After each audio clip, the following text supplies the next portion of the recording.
বড় দুঃসংবাদ দিয়ে শেষ হচ্ছে আর্জেন্টিনার 2023 সাল। চলতি বছরের শেষ দিকে এসে অন্তত 11 জন ফুটবলার ইনজুরিতে আক্রান্ত হয়েছে। ফলে নতুন বছরে লিওনেল মেসিদের বিশ্বকাপ বাছাই এবং কোপা আমেরিকার পারফরমেন্স নিয়ে তৈরি হয়েছে শঙ্কা। বিশ্বকাপ জয়ের পরের বছরটাও দারুণ কেটেছে আর্জেন্টিনার। লাতিন অঞ্চলে বাছাইয়ের শীর্ষে থেকেই বছর শেষ করেছে লিওনেল মেসিরা। এছাড়াও ফিফা ওয়ার্ল্ড র্যাঙ্কিংয়ে ধরে রেখেছে শীর্ষস্থান।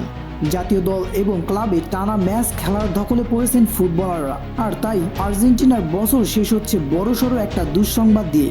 লিওনেল স্কলোনি বাহিনী কমপক্ষে 11 জন ফুটবলার 2023 সালের শেষ দিকে এসে চোটে আক্রান্ত হয়েছেন। নতুন বছরে তাদের সবার সামনে বড় চ্যালেঞ্জ, ফিট হয়ে মাঠে ফেরার। অবশ্য বছরের শুরুর দিকে বিশ্বকাপ বাছাইয়ে কোনো ম্যাচ নেই আলবিসেলেস্তাদের। তবে জুনে শুরু হতে যাওয়া কোপা আমেরিকা নিয়ে ভাবতে হচ্ছে টিম ম্যানেজমেন্টকে। ইনজুরির তালিকা লম্বা করা আর্জেন্টাইন ফুটবলারদের মধ্যে সবচেয়ে বেশি 5 জন চড়ে পড়েছেন ইংলিশ প্রিমিয়ার লিগে। এই লিস্টে আছেন Enzo Fernandez, Alexis Mac Allister, Cristian Romero, Lisandro Martinez এবং এমি বুয়েন্দিয়া। ক্লাবের টিম ফুটবলার হওয়ায় তাদের দ্রুত ফিট করতে বেশ সিরিয়াস অবস্থানে কর্তৃপক্ষ।